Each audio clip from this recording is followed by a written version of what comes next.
How much money do you actually need to buy a home? According to an article that was recently published, Canadians now need to earn an extra $10,000 or more in some markets if they want to be able to make this dream become a reality. Budgeting and saving is obviously the most important things that you have to do before diving in to make a purchase. Now, another point that you have to consider is where you're actually going to be buying this home. Is it going to be a permanent residence for you and your family to live in, or just an investment that's going to be rented out? And when we look at where the finances are coming from, will you be saving to put 20% down or purchase with less of a down payment, which is generally more attainable for people, and it actually allows them to make their purchasing decisions earlier instead of waiting a long time to save up for that 20%. Now, I've done these videos in the past, but when articles like this come out talking about the affordability issues that we face here in the Canadian real estate market, I love going through them step by step with you to really break down the information and then offer tips on how we can maybe make this dream of owning a home a little bit easier for you. If that is your dream, however, I'm not saying that everybody has to own a home. So diving into the report here, we can see this nice chart offered by RateHub, which shows us a list of 10 different cities or real estate markets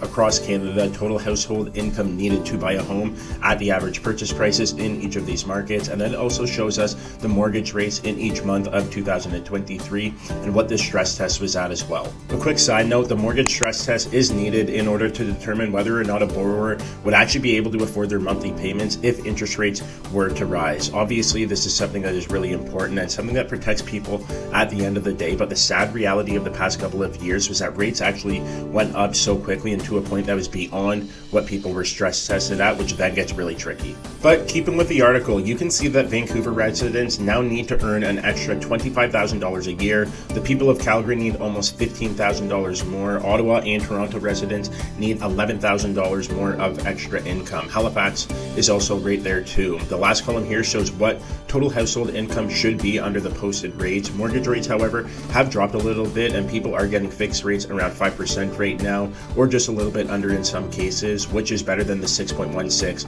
that we see here. Before I go any further, my name is Trey, folks, and I'm a realtor here in the city of Toronto and the GTA. I love helping all types of clients with their real estate needs, so no matter if you're thinking about buying that first home, selling a property, and jumping into a new product, or just looking at finding that next rental unit, I got you covered. I make educational videos like these to help keep you informed about what's going on out here in the world of real estate. If you would like to be connected or book a call with me, please do so by clicking that first link in the description and pick a time that best suits your availability. Now, let's get back to it. Now, taking a step back and looking at average prices throughout the year, the Toronto market in particular actually finished almost $48,000 higher than where we started in January 2023. So coupling this with the higher interest rates, and then affordability just gets really squeezed. And quite frankly, it's the what would be first-time home buyers that are being pushed further out of the market right now. But remember that this is for an average price of a home in these markets. Average, right? I really want to stress that point there. Just because an average detached home in Toronto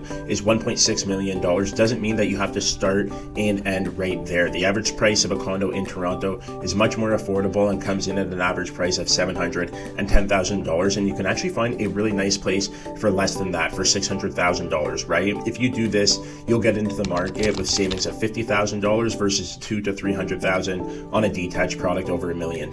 If you're young, start at a place that is manageable and realistic. That $50,000 split two ways is $25,000 each if you're willing to invest with someone else. I know a ton of people have counter arguments to investing with a partner, and people will always say that it's too risky or ends poorly or relationships can be severed. I think it allows you to get into the market sooner, and you have to look at the positives, right? Have a really good real estate lawyer draft up a cohabitation agreement. This is a legal document that allows you to put certain agreements down on paper, such as the payment of household expenses or what would happen in the event of a separation if it does come to that. It will also allow you to agree on these next things: shared responsibilities, the property and debts each person has when you start living together, how that shared property will be divided in the event of a separation, and the terms of repayment for shared debts in the event that this venture doesn't work out, just to name a few things. This document will limit that risk factor when you are buying with someone else. I know that purchasing may seem out of reach when you read all those headlines with the big red writing and all that stuff saying that you'll never own a home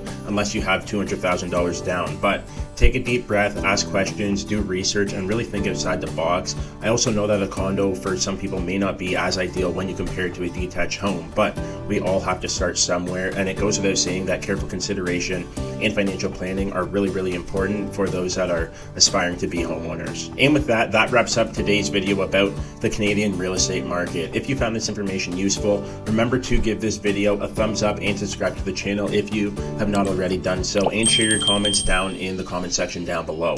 Until next time, remember to trust the process and fall in love with your journey.